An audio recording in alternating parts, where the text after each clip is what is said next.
nke echiri na zere ife ọbụla ị na-eme na soshal midia, ịbụ nwoke ma ịbụ nwaanyị, kpachapụ anya gị, maka na soshal midia anyị na-afụ ọ na-ana imirikite ndị mmadụ n'iyi, ọzọkwana n'ụfọdụ ndụ, mana ife a na-ana iyi ka ife a zọrọ ndụ, na ọ bụ ya mere oke ji wee nye anyị akọ na uche ihe ọbụla anyị na-eme. Ọ bụrụ na ị bụ nwoke ma ọ bụ nwaanyị, ga-abụ onye ọbụla ịfụ na soshal midia, ọ bụ nwoke ọbụla dị erughị ihe, ọ bụ nwaanyị dị erughị ihe, lọv ebido gbuwu nka mmanya without ịma the purpose ihe nke nwaanyị na-abịarụ, ihe nke nwoke ahụ na-abịarụ, ka ị marụ na ajọ ife ndị ọjọọ evil spirit nọ na soshal midia bụ ebe ha guzoro wee na-ana ndị mmadụ n'iyi, na-anara ndị mmadụ, agba ndị mmadụ ikpiribi, na-anara ndị mmadụ akara aka ha. Na ọ bụrụ na ị bụ onye na-achụ nwaanyị ọbụla ị fụrụ na soshal midia na idina ya,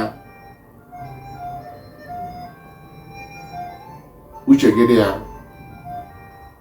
maka na ọ bụrụ na ị nwere ezigbo akara aka, afa gị akpọkwana sorry, maka ndị niile na-afụ 90% of them abụrụ mmadụ, ọ ndị ha chọrọ wee na-anara. Onwe ndị bụ na soshal midia ka ha si wee na-ego na-alụ ụlọ ị na-afụ na-agba moto, o nwere ike ma gị na ihe mitiro, mana o werego pikshọ gị wee na-arụ ọrụ n'isi gị.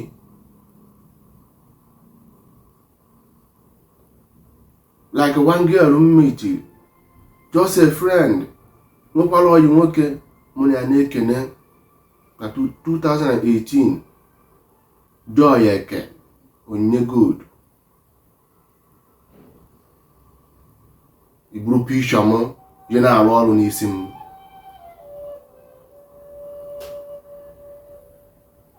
Ịnọkata mụ agwọ ọgwụ, ị na-agwọ m, a na-ada agwọ ọgwụ agwọ, na ihe eje were ọgwụ na-agwọ ọgwụ, ihe mbụba egwu a na-atụ m atụ ya na famili ya na-ejide ndị mmadụ, na-ana ndị mmadụ n'iyi. Inweta nwoke ọbụla imitere ịgbarie ya, ọ bụrụ na o nwere ife ị na-enwetazi, ịlapụ ya chọkwa onye ọzọ, iji ndị mmadụ na-ana ndị mmadụ, were evil spirit na-arụ ọrụ. Ọ ike juru mere okuke ji wee wụpụta ya n'ụzọ ndụ m, wee mee ya expose. Ife unu na ọnwụ na-agwa ndị mmadụ ibiribi, agwara m unu na omenala Igbo abụrụ ịgwọ ọgwụ, mana ụfọdụ na-eme na ha na-agwọ ọgwụ, ife ha na-ekwu osu Jizọs mee nke a, Jizọs mee nke a, mana o nwere ịfụ ha na-efe n'ime ha, pụtara eme apịa nọ Jizọs. Agwara m unu na Jizọs ya bụ complete fake. Jizọs egbuo na many people, ewuo n'afa Jizọs wee gwuo imikite ndị mmadụ, nara ndị mmadụ ife ha na nzuzo. Imagine Onyinye Eke, nwamba nshi, connected to their kingdom with my family, uche na-eso nwoke na chọm, ndị otu ha niile wee na-agba m mba, na-arụsa m ọgụ.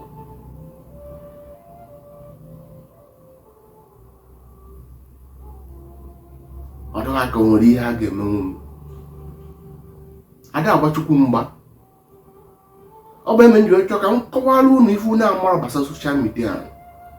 Ife ọbụla ị na-eme na soshal midia, yuzu akọ na uche gị, maka na soshal midia ga-egbu, ọ ga-azọkwa gị ndụ. Mana ndị soshal midia gbugboro akago ndị azọrọ ndụ. Ebe a ka ndị ọjọọ evil spirit niile gbagbuziri, ụmụ nwaanyị niile bụ evil spirit ka ha ji arụ ọrụ, gbagbu wee na-ana ndị mmadụ n'iyi. Onye ha weta ewepụ ishe wee je jụọ eze, onye enwubeghị ọjọọ ọzọ ịkasị aha anyị ma ọ na okene gị, ọjọọ agwụ eze, o nwere ike owepụ ishe ọjụche eze, ọ bịa eru gị ihe, chọọ ụzọ ya esi wee manipulate gị. mana ife niile mecha onwere onye karịrị Chukwu, onwere onye karịrị okike. O ji aka ya set onwe ya up. And agwa m ya, onye ọbụla mere m ife na plan evil against me, onwere ife ọbụla, onwere ajọ onye ahụ chụrụ, onwere ife ọbụla onye ahụ merụ, onwere ife ọbụla ọsọ onye ahụ chigharịgori, ọ ga-enwe mgbaghara, ma ọ ga-ata afụfụ niile o mere. Ife ọbụla ọ ga-abụ mmadụ mee gị, ọ ga-adị gị mma emeni ya mmadụ. Ị na-agba ndị mmadụ ebiribi, ọ dịghị ka onye ọbụla ịfụ ka ị ga-agba ebiribi.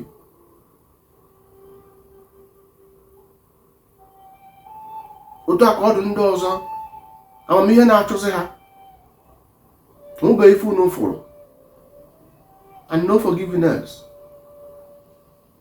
Mgbaghara dụọ na my kingdom. Ife ọwụ na imede ya ata afịa.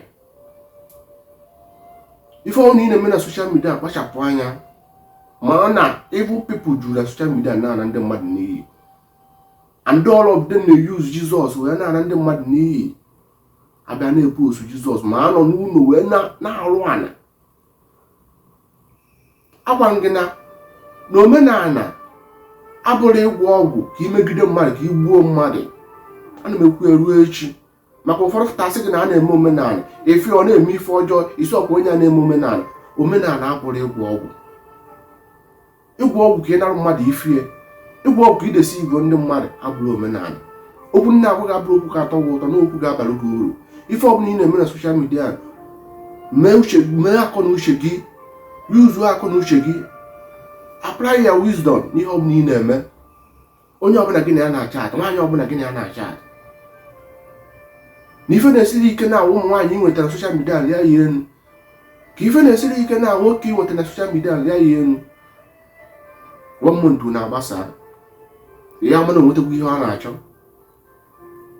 ijezie na-agba na-akwụghegharị ya, mana ejigoro gbara ichere mmadụ bụ ego isi na ndị famili gị. Agwa gị na ife na-ebuzi ndị mmadụ ọka nkụ na social media, ife ifo n'anya, ife nọ na ntị, maka ndị mmadụ adịghị achọzi ị na-anụ eziokwu na ife achọ ife ga-emewe obi ụtọ. Tinye ife ọbụla nke m na-akụzi n'ọrụ, shia ka i wee nyere onye ndị ọzọ aka. Gbaa mbọ tinye ya n'ọrụ, like ya, shia, maka ọdịna mma gị, maka ọganiru gị, ka m na-agba mbọ ya.